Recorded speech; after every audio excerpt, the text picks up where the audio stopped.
Good afternoon.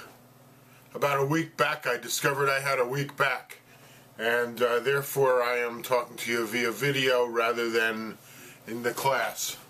Today I'd like to talk about blower door testing and just give you a quick overview about it and an explanation via this video on how to set up a simple blower door test. The whole thing seems way more complicated than it needs to be, so let's just get down to some real basics. After watching this video, you should be able to explain the purpose of a blower door test, describe how to prepare a house for a blower door test, set up the blower door frame, fan, and manometer, describe the stack effect and its importance as a driver of air within a structure, explain why a baseline test is needed and how to do that test, depressurize the house, find the volume and the N factor, the LBL number, read the manometer, use the air changes per hour natural formula to determine the air tightness of a structure, and interpret the results. You already know how to find conductive heat loss. Okay, so that gets you the heat loss that conducts through a wall, through the insulation, through the studs, through the window. But there's another way that houses lose energy, and that's through the cracks, the holes in the wall that are arbitrarily there. Now this can add up to as much as the equivalent of several open windows over the whole surface area of a house. And when I was a baby auditor, we had a chart, and we would go around and we would look for cracks, or we would see if we could feel a breeze or see evidence of infiltration with curtains moving, things like that. And we would have a rating scale, and from that scale we would develop a estimate, and it really was just a very crude estimate of air changes per hour. We're still after air changes per hour as what we're looking for in all of this, but we're doing it in a much more exact way. Not that this is exact, but it brings it a lot closer. Air changes per hour means the number of times that the volume of air within a structure is replaced. So if a residence had one air change per hour, all air inside the house would be replaced over the first hour. Now the standard, the ASHRAE standard, is 1/3 of an air change per hour. And a blower door test measures that. So that's what we're going to talk about now, about how do we, how do we conduct a blower door test. So a blower door is a fan that's put in the front door like this. This is a former student, Megan, at her house. And the blower door is put in place, and the house is depressurized, as you see here.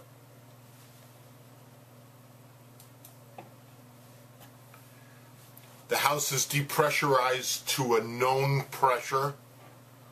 That pressure, by agreement, by standard, is 50 pascals. A pascal is a unit of pressure. And the idea here is that we have a known difference in pressure between the inside and the outside of 50 pascals. After the house is depressurized to 50 pascals difference between the inside and the outside, the amount of air that is sucked through that fan is measured. And that measurement is called CFM 50, or the number of cubic feet per minute that move through there at 50 pascals different. In this case, with the house depressurized to minus 50 pascals, 4,264 cubic feet per minute are being pulled through the blower door. To properly utilize the capabilities of a blower door, it's important that we understand the basic dynamics of air leakage in buildings. For air leakage to occur, there must be both a hole or a crack and a driving force to push the air through the hole. There are several common forces, driving forces in buildings. The first one is what's called the stack effect. The stack effect is the tendency of warm air to be buoyant and to rise, leak out the top of a building, and be replaced by colder air coming in the bottom. In winter, the stack effect creates a small positive pressure at the top of the building and negative pressures at the bottom of the building. Stack effect pressures are the function of the temperature difference between inside and outside, as well as the height of the building, and are strongest in the winter and are weak in the summer. Stack-induced air leakage accounts for a large portion of infiltration in most buildings. This figure shows common air leakage sites. Notice how as warm air rises due to the stack effect, it tends to escape through cracks and holes near the top of the building. This escaping air causes a slight negative pressure at the bottom of the building, which pulls in cold air through holes in the lower level. Air sealing activities should usually begin at the top of the building because this is where the largest positive pressures exist and where many of the largest leakage sites and potential condensation problems can be found. The next most important location of leaks is in the lowest part of the building. The bottom of the building is subject to large negative pressures which induce cold air and infiltration. Importantly, if spillage-prone natural draft combustion appliances are present, do not seal lower-level building leaks unless you have first addressed the leaks in the attic or top part of the building. Sealing only lower-level leakage areas while leaving large high-level leaks could create enough negative pressure to cause combustion appliance backdrafting. An IR camera can be used in conjunction with the blower door test to find air infiltration. Here are 3 examples. This is an infrared image of a bathroom vent fan with the blower door on.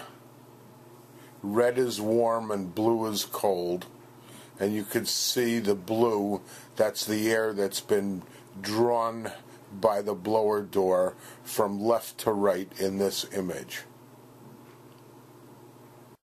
For infiltration to occur, we need a pathway and a driving force.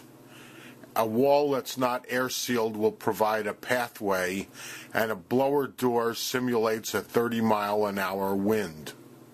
Here you can see the effects of a blower door on this switch plate where the wall was not sealed behind it. The blue feathering is cold air moving out from the switch plate.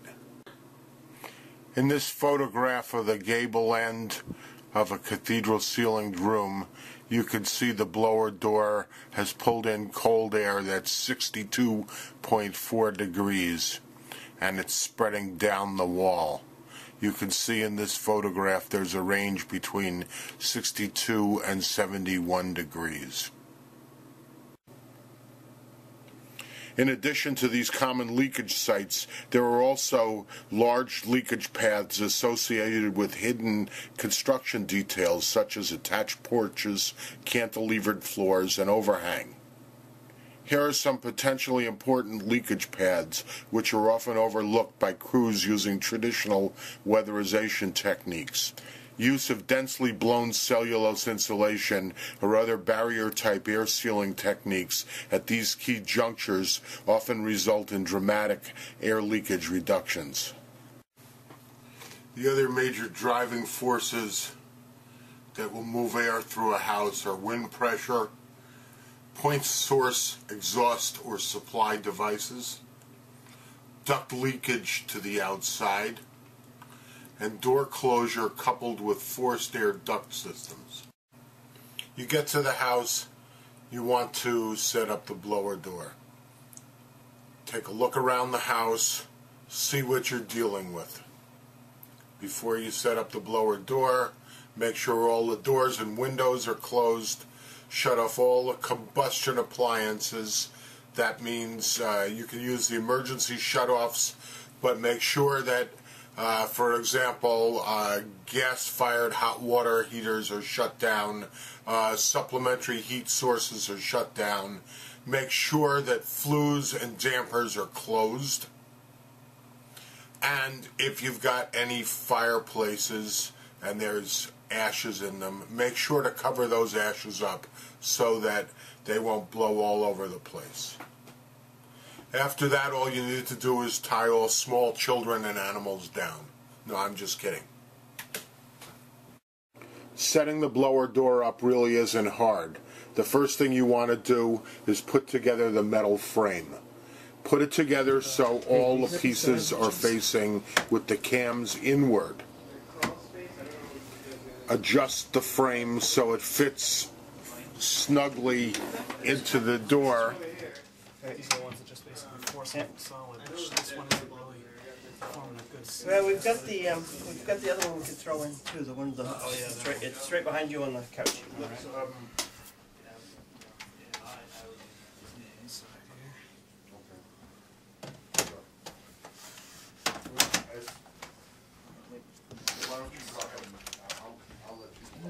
I'm glad you said that before. I'm leaving you out on a limb as to how what I do with collected data, and maybe you have some ideas on how to do it. And then you see how you get from this one to I was just gonna say, you remember the hat pack trying to figure out which side is inside, Yeah. which side is I outside? think it's the side with the writing on it.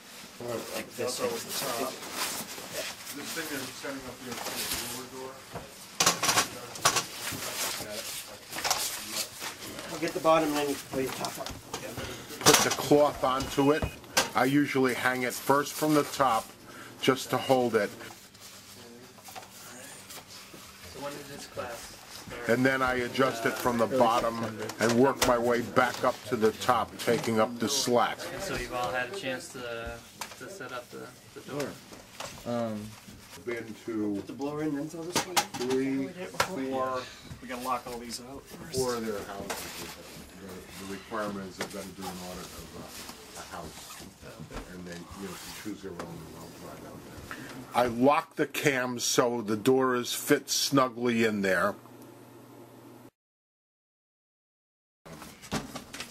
And so we've done these two guys, and we've done Cheryl, and the fellow who's not here today.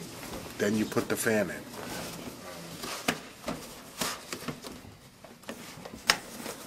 Note the red tubing attached to the top of the fan. 38. Yeah. Green on bottom left, But you red can't on see top it right right. there. Mount the manometer and the fan controller to the board. Connect the fan controller to the fan, and with the other end of the cord, plug it into the AC. Attach the red tubing to the top right juncture on the manometer, and the other end, as you've already seen, goes to the fan. Attach the green tubing to the bottom left of manometer, and the other end goes out the door. Extend it away from the door where it will not be affected by the fan. It will be used as a reference pressure to compare the inside pressure with. In many cases, there's a natural difference in pressure between the inside and the outside of the house. Therefore, you must find a baseline pressure, a reference between the inside and the outside, before you start the blower door. By taking baseline readings, the manometer can adjust the upcoming blower door pressure measurements to take into account any natural difference between pressure inside and out. You'll find the instructions on how to do this on the plastic card inside the blower door case. Here's New Hampshire Energy Auditor Andy Gray talking about baselines. No, you got to do the baseline with the panel on. Oh, you do? It's measuring the difference between, I don't know, the inside. Basically what it's doing is it's zeroing out any stack effect. because that's going to create a negative pressure in the house. So on a ranch like this, there's not a big deal. But say you're in a 2.5-story colonial farmhouse type thing, there's a greater, with a basement, there's a greater stack effect. So what this does is kind of zeroes that out to give you an actual reading without that negative pressure already pulling on it. Every house is different. You're going to encounter a lot of different situations. And there are 3 rings on the fan. You may take 1 or more of them off. You must set the manometer accordingly. The manometer has settings for open, A1, B2, and C3. Remove the rings accordingly and adjust the manometer. After you've done this, you may power up the fan. Turn up the power until the manometer reads minus 50 pascals. 50 is 1850. And then take a reading on the cubic feet per minute. While the house is depressurized, it's a good time to go around and find air leaks. You could do that with a dampened finger, a smoke pencil, a handheld anemometer, or an IR camera. Unless you're a total energy geek, 1850 CFM50 doesn't really mean much. We have to convert that number to something that's more meaningful. And to do that, we need to use this equation. CFM50, that's the number of cubic feet per minute at 50 pascals or pulled through, times 60 to get an hour, divided by volume times N. And N is the Lawrence Berkeley Lab factor. When the manometer is set to the CFM50 setting, the number displayed, in this case 1850, is the number of CFMs at 50 pascals. If you had a house with a lot of leaks and couldn't get the pressure to 50 pascals, the number on the right would be an estimate of the CFM50 number if you could get to minus 50 pascals. The next thing to do is enter the 1850 into the equation as shown here, and then we need to find the volume of the house. In this case, the house is 38 feet long and 24 feet wide, with a ceiling height of 8 feet. So the total volume of the house is 38 by 24 by 8, or 7,296 cubic feet. So we enter 7,296 cubic feet into the denominator, which leaves us with the N, or the Lawrence Berkeley Lab, the LBL factor. This is an attempt to adjust for climate, the number of stories of a house, and how well exposed it is. In this case, all of New Hampshire is in climate zone number 2. This house is 1 story, so we read across the top to the 1, and then we find that this is not the little house on the prairie, nor is it in a pine grove. It is somewhat open, so we call it normal, and therefore we get an LBL number of 18.5, which we enter into the final term of our equation. Multiplying out the terms, 1850 times 60 equals 111,000, and 7296 times 18.5 equals 134,976. When we divide those out, we come up with 0.822, meaning this house had a 0.822 air changes per hour. The ASHRAE standard is 0.35, so we find that this house loses more than twice as much air as it needs to. Put another way, given the cost of air sealing being very low relative to the amount it saves, this house offers many opportunities for saving energy, money, and carbon. I hope you found this video on blower door testing useful and informative. Thank you for watching.